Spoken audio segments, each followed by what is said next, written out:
Salut la grande famille, c'est encore moi aussi. Je suis, tu es nouveau, tu es nouvelle sur ma vidéo. Faut t'abonner sur ma chaîne YouTube, ma page Facebook, Instagram. N'oubliez pas de partager mes vidéos et aussi liker pour sauver la vie des gens, pour sauver la vie de nos proches et de nos amis et de nos familles. J'ai fait cette vidéo pour que je puisse alerter beaucoup de personnes et parce que dehors est risqué. Mais l'histoire que j'aimerais vous expliquer, et l'histoire ne m'appartient pas, mais c'est pour une mémé qui m'a confié cette histoire. Elle dit de venir rencontrer, elle ne veut pas vraiment expliquer l'histoire. Cette mémé, elle est vraiment, elle est malienne. Voilà, elle est malienne et elle vit actuellement en Europe. Cette mémé, elle dit son histoire, c'était l'année 80, surtout année 90, 80, il n'y avait pas de téléphone, mais surtout même le téléphone cellulaire, téléphone comme ça, il n'y en avait pas, mais il n'y avait que le téléphone fixe. Et avant, c'était les recharges, on achetait et avant d'appeler. Donc, c'était un truc comme ça. Elle dit elle était au Mali, elle est malienne. Elle dit elle a connu un jeune burkinabé qui était très gentil.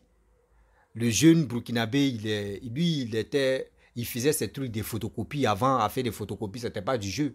Et puis, il imprimante aussi des choses. Donc, la mémé, elle travaille.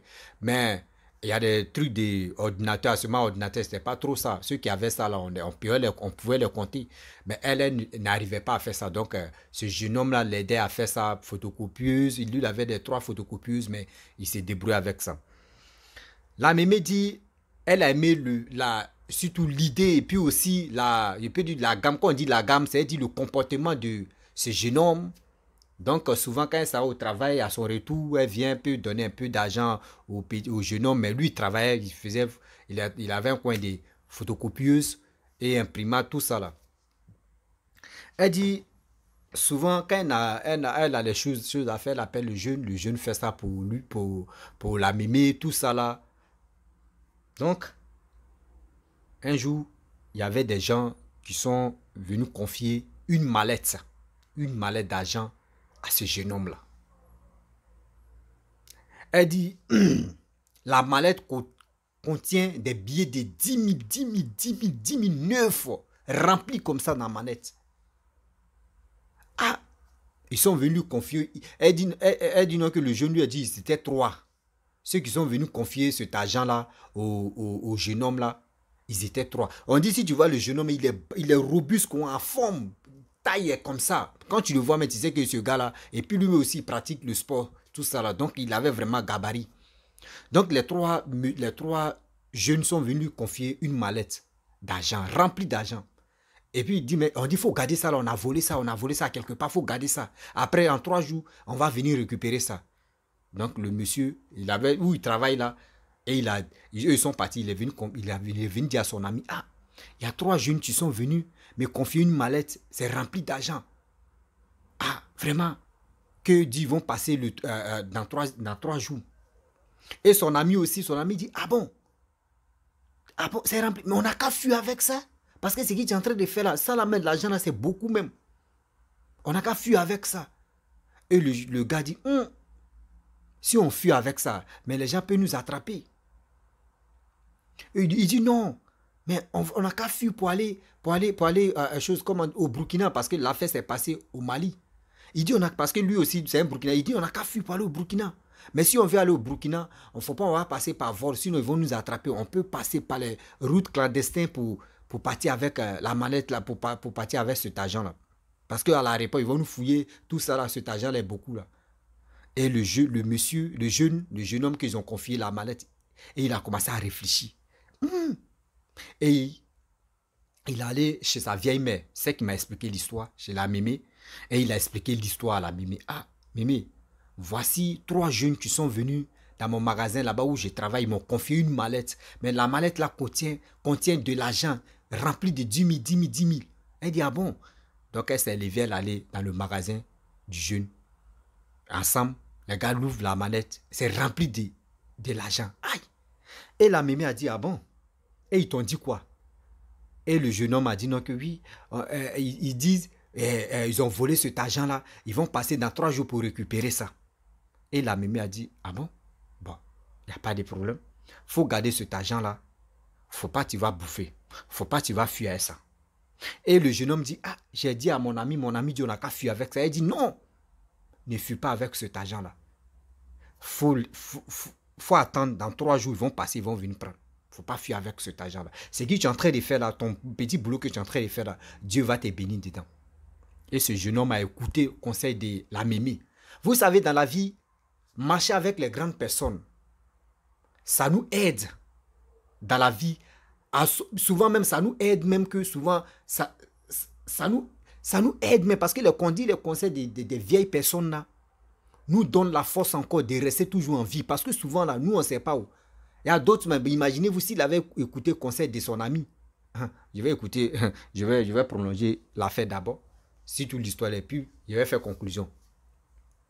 Vous savez, et le jeune homme dit, ah Mémé, j'ai déjà dit à mon ami, je sais que mon ami peut mobiliser ses amis et puis ils vont venir casser le magasin pour prendre cet argent-là pour fuir ça. Donc, je vais dormir dans le magasin là, avec cette mallette-là. La mémé dit, ok, il n'y a pas de problème. Donc, la mémé est partie à la maison. 2 jours après, lui-même, il avait un peu d'argent là parce que lui, il fait les trucs de photocopieuse. Il a gardé la mallette précieuse. Il a gardé ça même. Lui-même, il dit, la mémé dit, Damal, le jeune homme, le monsieur a gardé la mallette là. Lui-même, même, il n'a jamais gardé quelque chose comme ça. Donc, lui-même, il gagnait un peu d'argent dans ces trucs de photocopieuse là. Et il a payé une recharge. Il a essayé de contacter ses parents. Et ses parents, par téléphone fixe là. Et vraiment, ils ont décroché. Et il a expliqué l'histoire à ses parents au Burkina là-bas.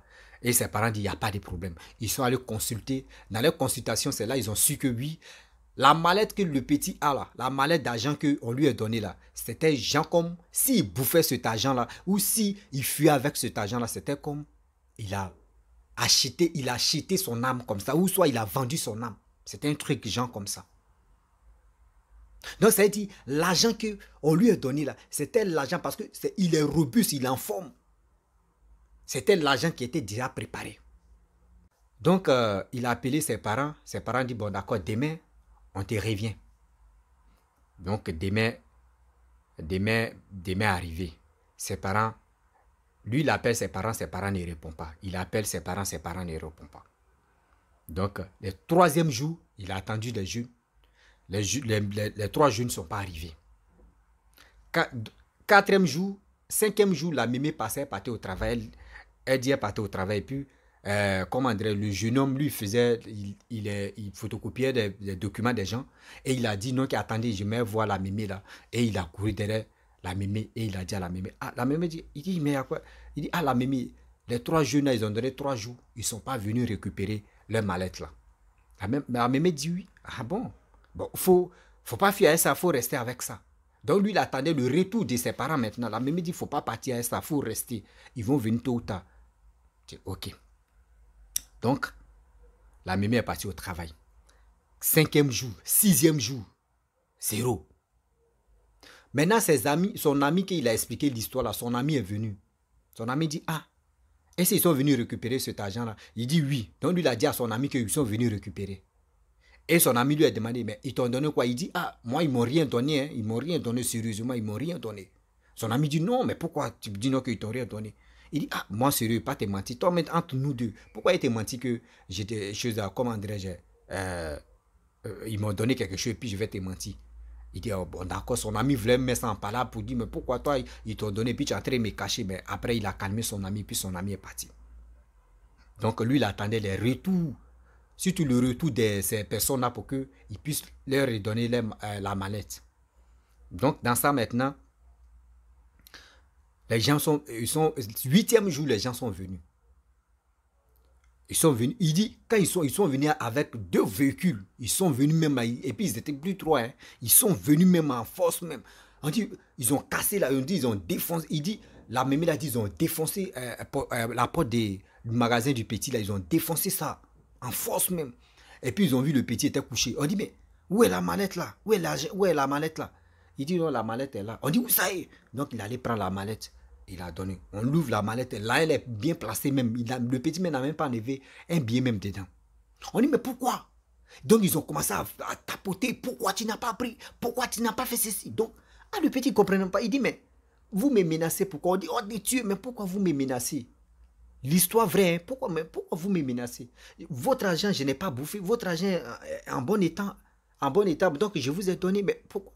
Donc, ils ont commencé à menacer le monsieur et ils sont retournés. On dit, ils ont commencé à menacer le monsieur jusqu'à... Il y avait les passants, mais tu passais. André, il y avait quelque... Bon, eux, ils voulaient faire genre comme... Donc, ils sont retournés. Ils sont partis. Ils ont laissé la mallette. Ils sont partis. Encore. Donc, ils ont laissé la... Ils l'ont menacé, puis ils ont laissé la mallette.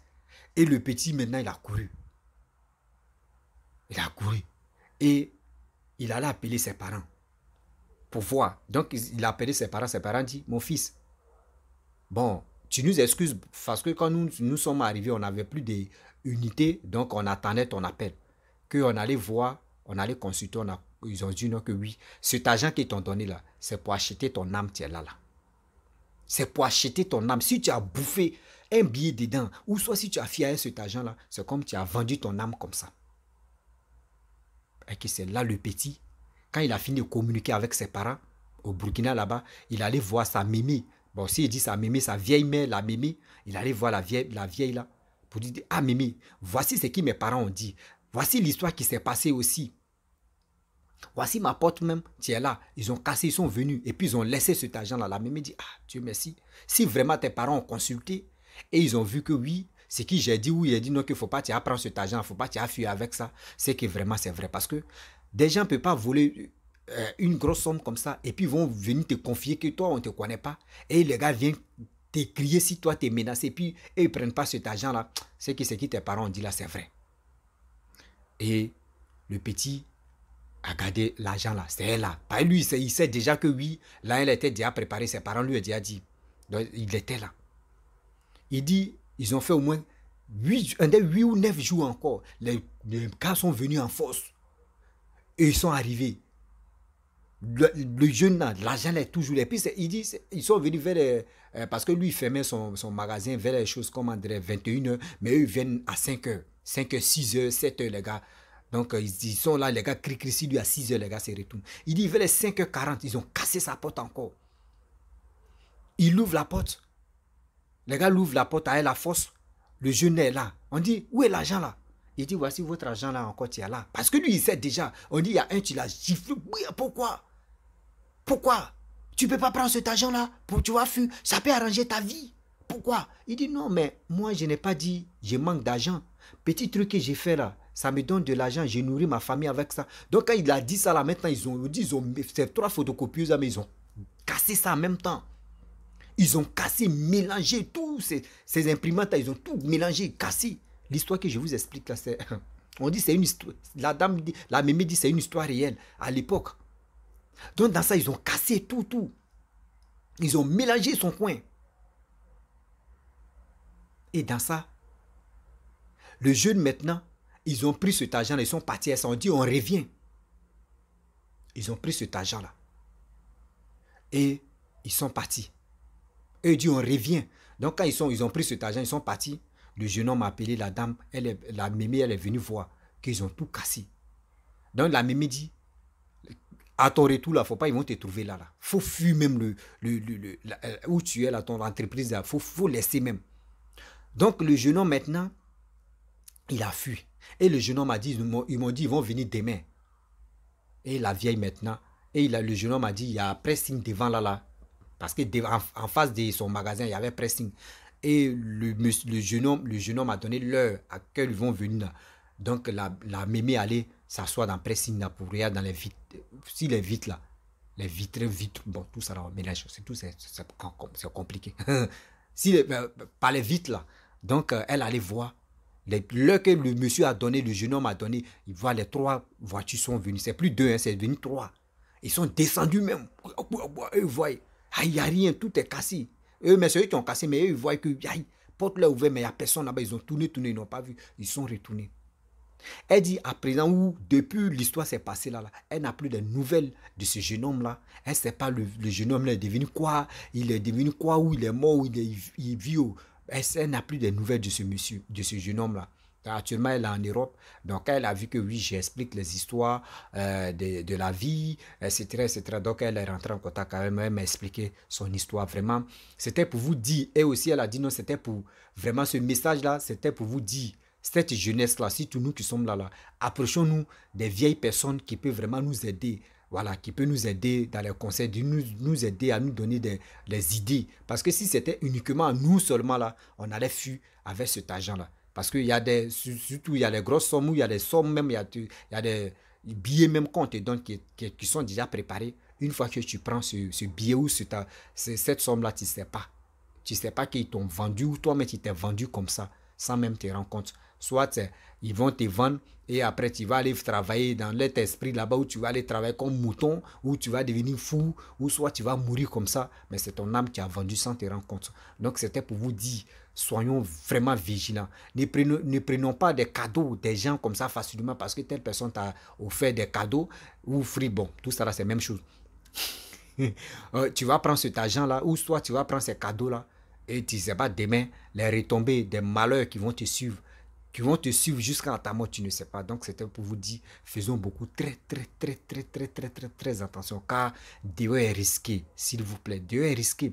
Vous qui avez des histoires à rencontrer aussi, vous pouvez m'appeler, voilà, vous pouvez m'appeler, expliquer vos histoires, ou soit me confier vos histoires aussi pour venir expliquer, parce que il est temps maintenant d'aider cette jeunesse aussi et partager des vidéos que j'ai fait, partager ça au maximum dans les groupes WhatsApp, Facebook, etc., YouTube, tout ça là, pour que ça puisse vraiment aider beaucoup de personnes de faire beaucoup très attention, car Dieu est risqué. Parce que le monde où on est maintenant là, à tout prix, d'autres veulent devenir riches, quel que soit alpha.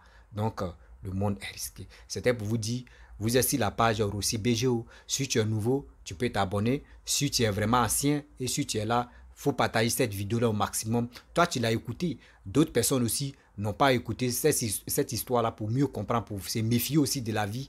Donc, partage cette vidéo. Ça peut aider une ou deux personnes dans ton entourage ou à tes proches. Donc, je te dis, encouragez-moi aussi à partager cette vidéo et aussi encourager aussi d'autres personnes à venir expliquer les histoires qu'ils ont traversées ou soit les histoires, d'autres histoires qu'ils ont entendues. Donc, je vous encourage aussi de partager ça au maximum pour qu'on puisse être même au top et même aussi égalité des titres d'information.